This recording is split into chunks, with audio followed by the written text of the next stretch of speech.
All right, so here we are in the LOI. Now we're going to do it based on a retail lease. You have your boiler template heading here, date, Mr. Smith, landlord, property LLC. This is whatever entity owns the building, and then the name of the landlord. Now, if this is an agent, then put the agent's information there with their brokerage name. And then, dear Mr. Smith or agent, we'd like to express interest on behalf of our client. In this case, we're just using XYZ Corporate Holdings as our technically as our client.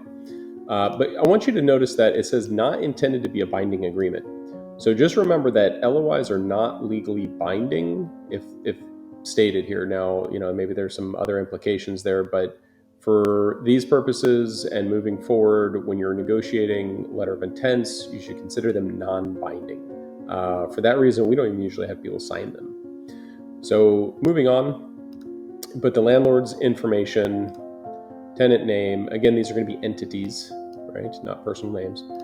Property address, lease dimensions. We use the word approximately when we're talking about the size of the property because there's discrepancies even between the architects and the county. So you want to use approximate numbers so we're not held to anything there.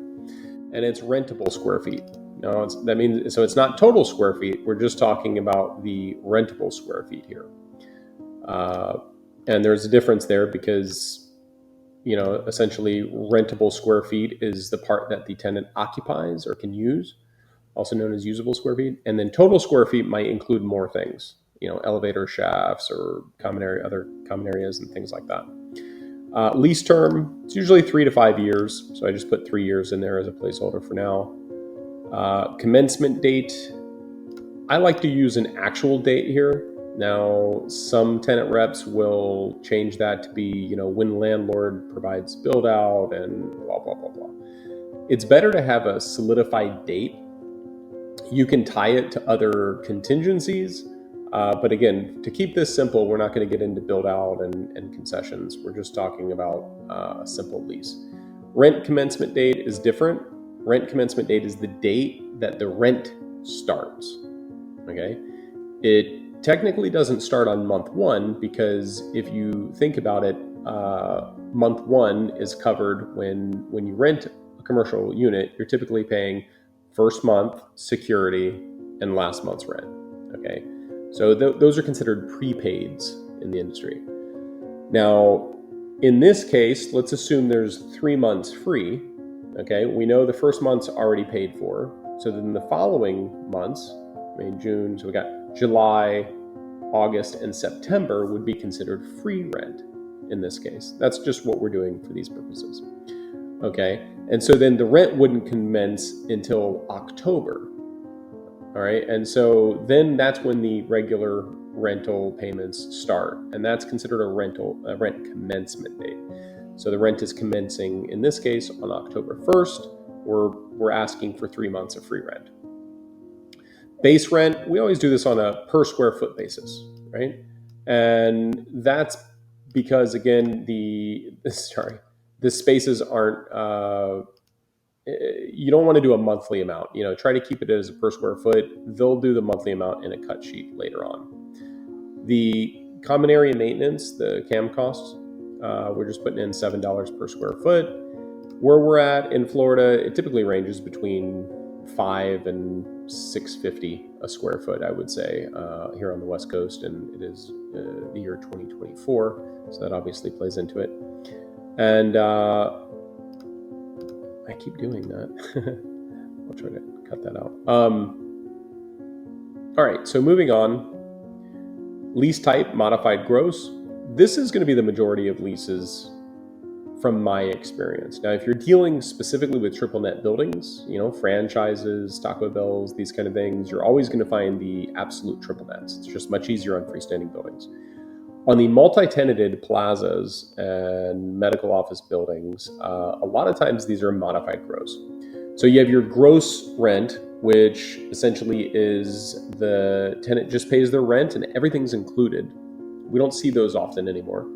And then you have your modified gross, where the tenant pays most things, but the landlord might cover a couple things too, maybe like building insurance or something that they pay on the side. That's a modified gross. So the landlord and the tenant, pay different things. With a true triple net, the tenant pays absolutely everything. Building insurance, property taxes, your CAM costs, all of the above are paid for. That's a true triple net.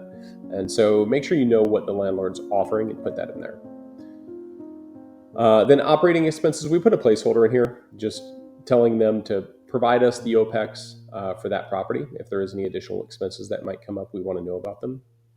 The escalations, these tend to run between 3 and 5% right now, post-COVID. Before that, it was, we would see 2.5%, 3%. But because of escalations in supplies and basically inflation, these are usually tied to the CPI index, that has gone up. So if you get into Miami, areas like this, it's sometimes not uncommon to see escalations, closer to 10%. But you don't want to do that on a long-term lease, right? Because if you have a 10-year lease, that adds up pretty fast, 10% escalations per year. So try to keep that down for your tenant as much as possible. I would start somewhere around 3%, actually. Rental concessions, we're just putting this one as 3 months rent. Sometimes I'll go in there and add an extra number just for clarity reasons.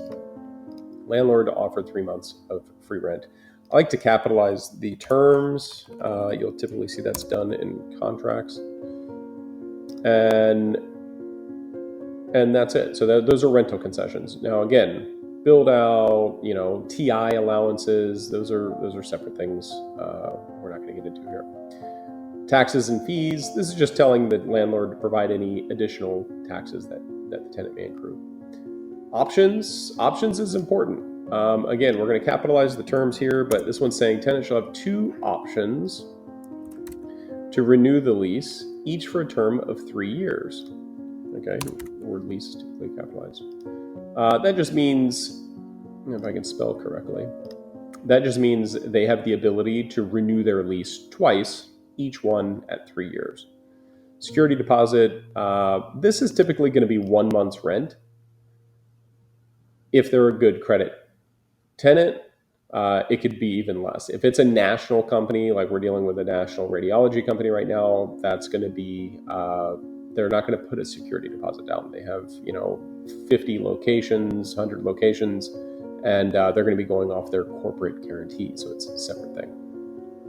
Signage, another placeholder. We just have this in there that the landlord will provide the availability on how the signage works.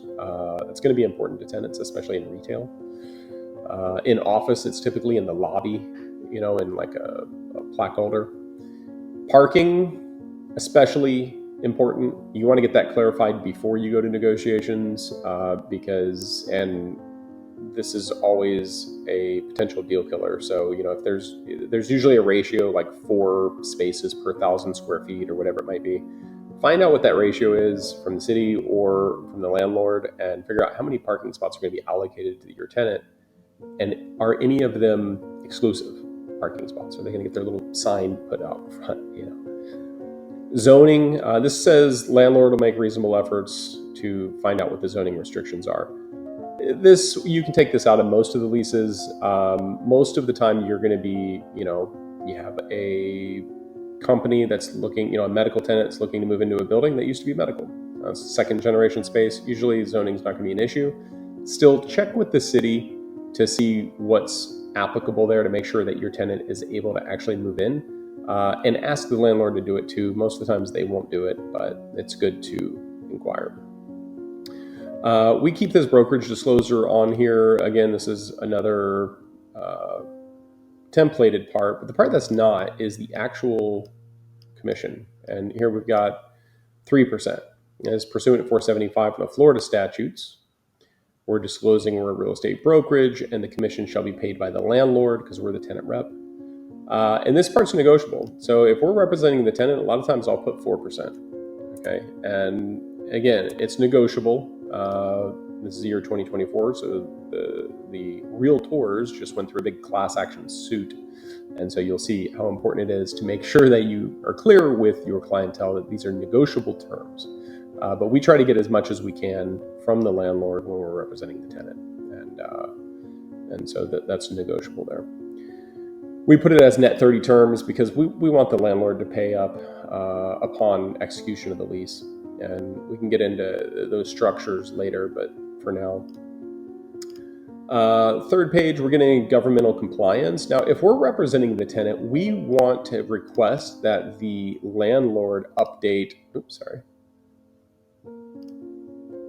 we want to request that the landlord update all the compliance, right? There might be fire sprinklers that need to be installed that haven't been, and that could cost $30,000. There might be ADA issues for width of the doors or other kinds of environmental things.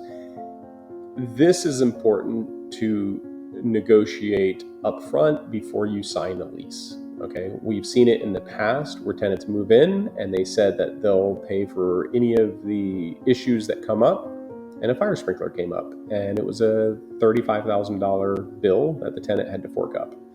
So keep in mind that that's an important thing. It's going to be negotiated. Again, the landlord's probably going to kick it back with their attorneys or their agent and say, here's what we can do. But you want to keep it in there for your tenant. So again, it does not constitute a legal offer or acceptance, right? And so that's why we've taken out the signature. Now, some people say, signed by, and then have the landlord's name in there. And you can do that, but again, it's not legally binding. So some people do that just to get a clarity or assurances on the terms that have been negotiated, but not necessary. So that's essentially the basics of a commercial real estate LOI. So I hope this has been helpful.